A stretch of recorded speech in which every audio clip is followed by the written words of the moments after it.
Hey Cougs, welcome back to another episode of At U of H. I'm Lauren Leal. And I'm Brittany Taylor. There's a lot of talk on campus about the new apartments, The View. Last week, we touched base on updates on the housing situation. Believe it or not, improvements have yet to be made and concerns are still rising. The concerns are not when the facility is open for use, but the housing that's available for students who already paid to live at The View. Many students have been living out of a suitcase almost a month into school. Parents and students are concerned about the slow progress. The University of Houston continues to make Houston natives proud by teaching excellence and preparing students for success. U of H took the #2 spot in Princeton Review's ranking of the top undergraduate entrepreneurship programs for 2015. Out of 5 Texas universities, TCU and Baylor both joined U of H in the undergrad category and UT and Rice ranked at the top grand programs. They decided on the rank based on academics, degree requirements, and student successes outside of the classroom. Well, I hope you ate something before watching this because what I'm about to tell you might make you hungry. San Nam is a new Vietnamese restaurant that opened near campus. They have many popular dishes like pho, egg noodle soup, rice dishes, and many more. It's a great way to save money because it's very cheap and affordable. They also have happy hour after 4 p.m. Monday through Friday. And I don't know about you guys, but anything with happy hour, I am there. So I hope to see you there too.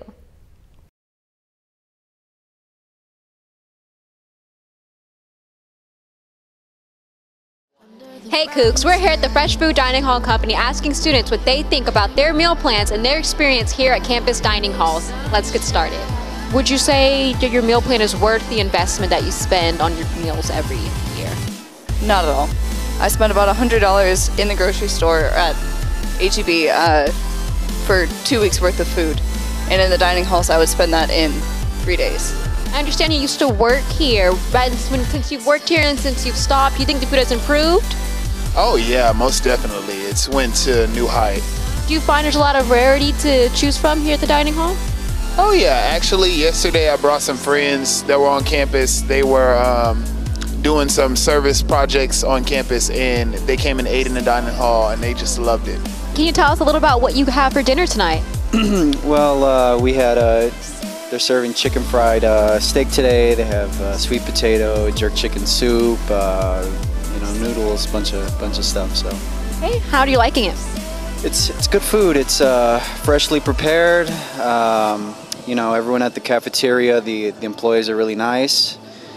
So it's a good experience. Do you think the quality of food you receive is worth the price you pay? The food is good. Like I don't have any complaint or anything. It's just that every day is the same day, the same thing maybe. They always have similar things, but it's good. It's good. All right, Cougs. Although a lot of our students here at U of H love the food at our campus dining halls, there are a few that aren't very fond of its price, taste, and overall quality. This is Lakia Williams signing out with SVN UH News. So we're joined here today by Frontier Fiesta Director of Marketing, Stephanie Bailey. Stephanie, thank you for being with us here. Thank you so much. So we think of Frontier Fiesta as this big party that U of H hosts, but what is Frontier Fiesta? You know, Frontier Fiesta has two folds to it. One is the actual association that is comprised of alumni, students, faculty, and staff. And then the other one is the actual festival itself. The festival is a 3-day festival that happens once a year in the spring. And this year it's going to be March 26th, 27th, and 28th. It's a 3-day festival that the association wants to instill school spirit within students. But not only students, but faculty, staff, alumni, and the Houston community. Frontier Fiesta also is compromised and also raises funds for scholarships, as well as program special events such as variety shows, carnivals, carnival booths. But the main thing that brings students out, of course, is the entertainment aspect, which is the large concerts that we provide. Wow, so what goes into preparation for such a large event like Frontier Fiesta? Well, it's something that it takes an entire year to plan this huge event. You're talking about the production, the behind the stage, and not to mention all the other components that are involved. The student leaders are hired in the spring, and then we work through the summer, fall, and then of course the spring of the following year. Okay, so you know, we know that you just talked about student leaders. So I heard that there's new positions open for Frontier Fiesta. Yes, of course. It's something that you can personally grow through this experience. You gain resume builders, of course, any student in college is going to want that.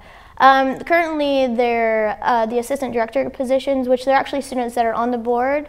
They're non-paid positions, however, like I said, it gives you great experience, something that you can be involved with even after you graduate, which is very unique to this organization. Okay, so the position specifically is what again? The position, okay, so there's different marketing ideas, which is what I work for, such as assistant director of advertising. They do the print mediums, the digital mediums, TV, radio, stuff like that. And then there's also PR, which is press releases. And then I have like social media and things like that. And then of course there's the production, operations, development, and cook-off, which is a huge deal. It's a state-sanctioned cook-off. So it's something that alumni, after they graduate, they can host a tent, and then they have huge parties, and then they compete and chili cook-off, you know, brisket, chicken, fajitas, things like that. So is there like a website where we can keep up with updates on Frontier Fiesta? Yes, of course. It's www.uh.edu/fiesta. /Fiesta. Okay, well, I know I'm really looking forward to the party this March. Yes. And I can't wait to see you there. So with at U of H, I'm Connor Garcia. What's up, Cougs? I'm out here at Lynn Houston Park, where U of H's very own Residence Hall Association is sponsoring Hold Down, Throw Down. Tonight, they'll be capturing the true essence of that Texas spirit with free barbecue, tickets for a chance to see Jason Aldean and Florida Georgia Line, and even a mechanical bull, which I just might ride later on tonight. I'm Destiny Holiday. Now let's throw down. Well, tonight, when you're hosting events such as these, what are you trying to capture in the UH community? Right, well, we're trying to get more students involved. We're the Residence Halls Association, so we deal with mainly the people that live on campus. So we're really interested in getting those folks out of their room and getting involved in the university. What other things do you do, like other people may not know, like community service and behind the scenes? Sure, so we actually have our own governing body in the Res Hall. So every other Tuesday night we have bi-weekly general assemblies in the basement of Moody Towers in the boardroom. And we actually have a hall council on each building, and that actually just got elected. So we do a lot of governing and legislative stuff as well. So can you give me your best Texas accent? Howdy, y'all. Howdy, y'all. Hey, y'all. So with events like this, what do you think helps capture that true Texan spirit? Just the music, just the background, just all of it, like the lights, everything together, I think.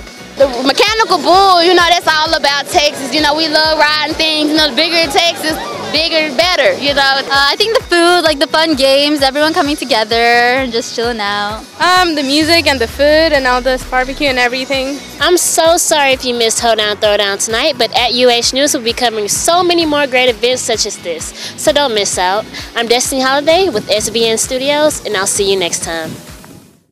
Thank you, Destiny. And now we go to at U of H Desk, where we have exciting events and some interesting news. U of H Family Weekend is coming up on October 17th and 18th. It's a great way to spend quality time with your family. We have events coming up such as a Zumba group fitness class on October 17th and VIP tours of the new TDECU Stadium on October 18th. To register or find out more information, you can log on to www.uofh.edu/parents. So I have some interesting news. Okay. Last week I was in my car. I wanted to listen to the radio, of course, my usual news station, which is 92.1. Right. I wanted to know about the weather, the traffic, and here is the wonderful Beyonce on my station. And I was very confused because I'm like, why is Beyonce playing on the news station? Right. Come to find out, that is her news station now. Yeah. She has her own radio station. It's awesome. I know, right? Have you listened to it yet? Oh, of course. I jam Beyonce all the time. Well, I love Beyonce. Don't get me wrong. And Beyonce, please don't attack me for this. But, you know, I listened to her the first day. I'm like, yeah, oh my God, crazy in love, blah, blah, blah. And then I listened to Destiny's Child. And the second day, I was like, oh my God. Gotta love Destiny's Child. Right, of course. Right. And then the third day, I was kind of like, okay, I think I'm on Beyonce overload. I think it's a little too much. And I know I'm not the only one that feels that way. You ready for your news back? I'm ready for my news back. I think if I wanted to listen to Beyonce, I'll put it on like Pandora or like iTunes Radio. Well, how do you feel about it? I do love Beyonce, and I do love jamming to her, but I think me and you like news because, I mean, it's what we report, right? Did you hear about the staff? They got, like, fired. Like, all of them got fired. Ooh. Yeah, so I'm sorry to hear that. Got lost, and Beyonce got a gain in Houston, but, I mean, she do deserve it. I mean, who doesn't love Beyonce, though, really? Come on. She is from Houston. Okay, and I guess that's enough about Beyonce. We'll have more for you next week. Thanks for watching us. I'm Brittany Taylor. And I'm Lauren Leal. And remember, go Cougs.